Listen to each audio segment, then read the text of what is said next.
Oh, God, they're waiting for me. Maybe we should go another way. You sure you want to be seen avoiding them? Ah, but they wouldn't know I'm avoiding them if we go the underground entrance. Now, they'll know, Mr. Fielding. The more you try to hide, the more interested they'll become. But they'll ask questions. Ignore the questions. Just keep walking. Ignore the questions. That's what the questions are for, Mr. Fielding. And remember, just keep walking. Mr. Fielding, do you expect Peter Petrakis to take legal action against you for punching him in the nose? Do you accept that you're now an embarrassment for the government, Mr. Has the Prime Minister formally reprimanded you over this action, Mr. Fielding? Mr. Fielding, can I have a client, please? Mr. Fielding, Will the Prime Minister formally reprimand you over your actions? Called good news and bad news, darling. I'm not actually standing ignominiously in the courtroom, but I still have the prospect hanging over my head. Darling, all the calls I've taken here have been 100% supportive. That would have been our friends. Well, they still are. And Eric said he was going to ring you himself and offer you free of charge his top-of-the-line motivational address, the one he charges $15,000 for. God bless in-laws. Darling, you know how I'm so good at putting things out of my mind? Try it. Erect a mental roadblock. Darling? Are you there? Darling? Oh, God.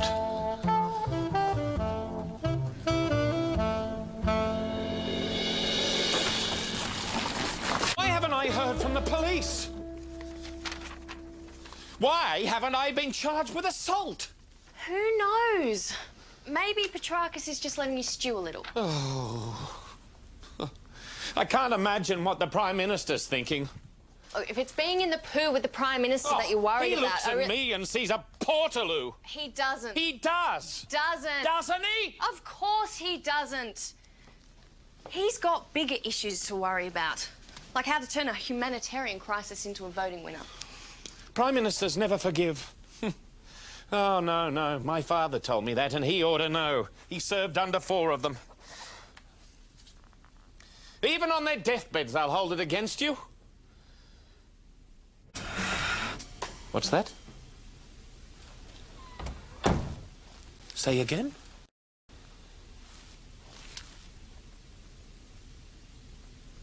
No, it doesn't cheer me particularly. Why would it? It's a disgrace. Heaven help them if the press find out. Confidential? Yes, of course, Eric. Well, thank you very much. Love to Nguyen. Nguyen. Thank you. Bye. The motivating brother-in-law didn't? He's a fraud. Telling me my problems pale into insignificance beside the Labour Party's latest stupidity. Pardon? Oh, nothing. I shouldn't have mentioned it. Oh, no, I'm glad you did. What Labour stupidity? Vanessa, he told me in confidence. You heard. Nobody passes on confidential political information and expects a politician not to tell their closest political advisor. It's destructive behaviour. The entire mechanics of government would grind to a halt.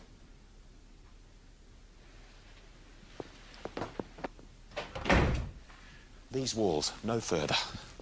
Of course. My brother-in-law Eric has a mate who told him one of Labour's candidates has a rather large skeleton in the closet. Of the sexual kind. Which candidate? Vanessa, I didn't ask. There's a confidence involved. 2 confidences, so that's that. But this is great stuff. A scandal against Labour during an election campaign. Vanessa, these walls, you agreed. I only agreed before I found out how explosive the information was. That's politics. I'm talking about principle. Mr. Fielding, do you want to be a politician or a nice guy? Both. And which one are you paid for? Darling, that's an outrageous suggestion. Vanessa's a fairly nice girl in very many ways, though obviously absolutely without ethics. I'm sorry, darling. I've tried to avoid telling you this, but ethics are incredibly short supply down here. That's not the point. Your father was the most ethical person on the planet. Yes, and I suspect he spent 25 years with his head down, eyes closed and ears covered. And died on the 11th day of the Australian at peace with himself. Now, the people of Clifton trusted him to represent them ethically, and he did them proud, even if he didn't ever achieve anything. Oh, darling, I so want you to die at peace with yourself. I'm sorry, darling, but that's going to be very hard to do if I'm to put the party first. I've made a decision. Yes? The information's probably unreliable. Eric's definitely unreliable. He's gay. That doesn't matter on either count.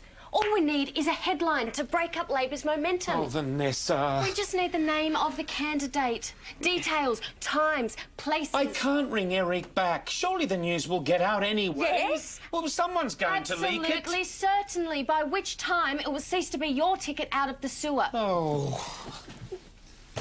Out of the sewer and fast-tracked into the inner circle, where those with valuable information are listened to and welcomed and forgiven their embarrassing past trespasses. Oh.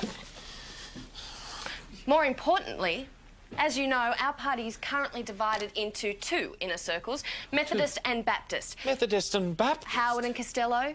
Oh. Both would kill to be the one to drop this information to the media.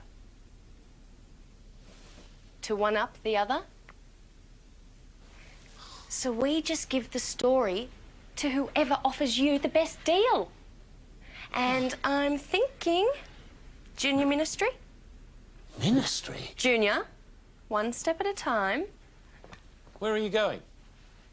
I'm going to go and find out what each side has to offer you. Vanessa. Subtly, very, very subtly. No facts, not even hints. Trust me. Oh, and Mr. Fielding. Ring Eric.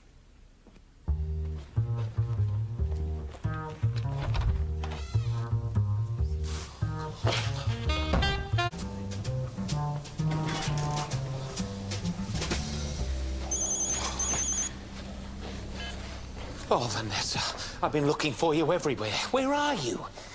Michael, Oh, Minister. don't look so worried. Oh, do I look worried? Oh, my mother said I had one of those faces, you know, I frown, but there's nothing to worry about, is there? No, onwards and upwards. Good on you. Vanessa, where are you? I have to talk to you. Where I'm are here. you? I'm right behind you. Oh, thank goodness for that. They've called. Who? Costello's people. That was quick. To arrange a meeting. You haven't. Yes, I'm sorry. I took the liberty. Adrenaline. Mr. Fielding, this is an incredibly delicate situation. Yes, I it has to know, be I know. timed and handled so carefully. The meeting's in an hour. You spoke to Eric? Well, no. What? Well, I haven't had time with Costello's people ringing me. I've been too busy, Vanessa. Mr. Fielding, do you understand the stakes here? Yes. After all the disasters we've been through, finally something is going your way. Now phone Eric. We need that name. Right. And while you do that, I'll bash out a page outlining our conditions. We need to get a clear offer from Costello's people before we hand over any details. And I'm thinking tourism or sport.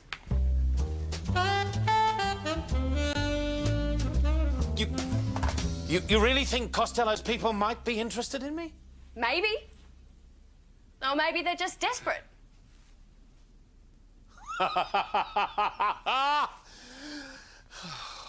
So, who are you meeting? Petra? Well, unlikely. We're meeting in the gents' toilet. Political traditions. You know, I just love them.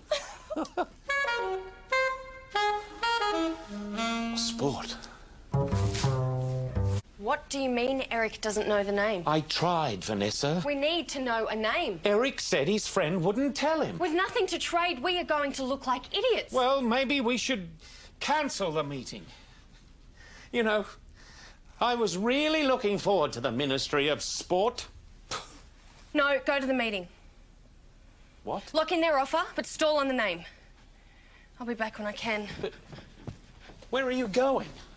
I'm gonna try and save your ass.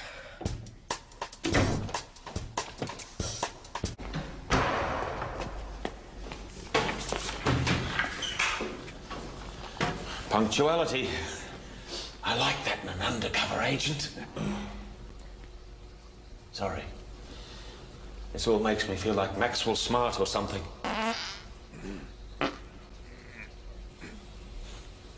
Right.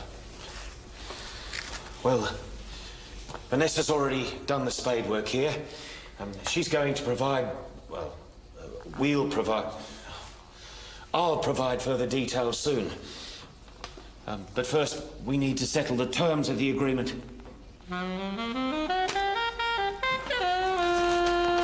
I await your response with interest.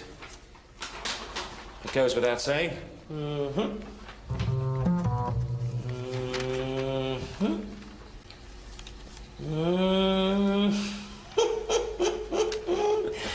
So you've got information about a huge sexual scandal involving someone from the Labor Party, and you want to trade it in return for a ministry if Costello becomes Prime Minister. That's bloody dynamite, Mick. So you know all about Peter Petrakis.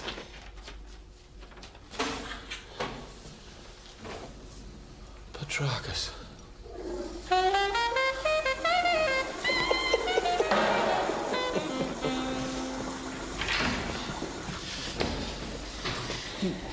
Cheers, Mick.